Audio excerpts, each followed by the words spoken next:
What I really like about this week's episode of Sagrada Reset is the fact that we get to see a perspective and just a mentality of a type of character that I don't think anyone's really going to relate with, but I think they do a phenomenal job at making you understand why this new character feels the way she does. Because when you're growing up, you usually have someone who's close to you, be it a teacher, just another family member, maybe an older friend, something like that. It's someone you sort of look up to, or either they teach you something and you carry that mentality and that ideology with you for a remainder of your life, if not for your entire life. And I think they did a really good job at showing this girl who pretty much was taught at a very young age by a teacher she really looked up to about being pure and keeping that pure image, which then carried on to her basically being someone who very much followed the rules. She would, if someone was skipping out in class, someone was being a bit loud in the classroom, probably the same type of person who, if you were talking in the library, she'd tell you to kind of quiet down. She kept that mentality,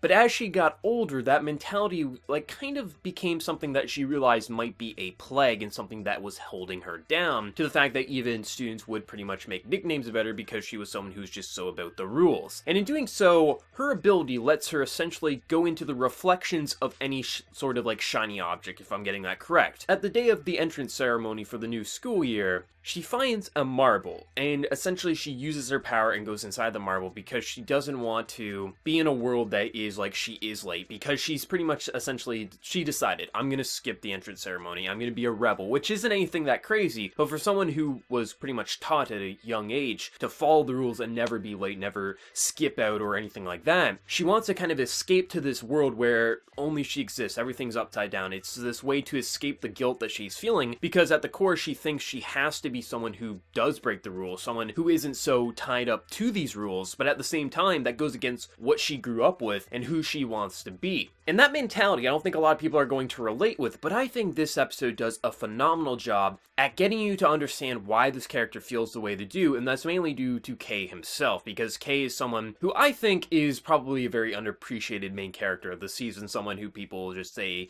he's pointless, you could replace with any character, but I think they do a great job at really making Kay feel like his own individual, while also really exploring this town very well because of his perspective. And that seems to be the main reason why Kay himself was picked by this male teacher. I forget his name, but essentially the one who's creating this group for supernatural people to pretty much solve supernatural based cases. And I think the reason is because he sees something very unique, not just with Haruki and Kay themselves because their powers need one another to actually serve a purpose, but because Kay is pretty much a test subject at this point, because he's pretty much testing these two to see what they will do if they'll just completely follow orders, but also see if they have their own ideas of how to help people. And there's these constant tests that are kind of impressing this guy because they're not just doing things by the rules. Kay himself is taking the extra step to learn more and try to find the best outcome for each individual, not just solely relying on the reset and him remembering, but also just getting to know one another and just other characters. And I think they're doing a really great job, because in doing so, having a character who isn't just like, okay, this guy has an issue or this girl has an issue, let's reset and figure it out. No, they're actually taking the time to explore just the mentality of these people to then reset to solve the issue, which is a very simple solution. Just pick up the marble before she gets to it, and then also tell her, well, what are you doing staring at this piece of candy? Well, I was thinking of eating it. Isn't eating it against the school rules? Yeah, well, if you want to eat it, eat it. And then she does, and she starts crying because she realizes as soon as she thinks she's breaking the rules, she isn't the type of person who wants to break the rules. Well, then Kay reveals, well, actually, you're not breaking the rules. The only time you're not allowed to eat food is in classrooms,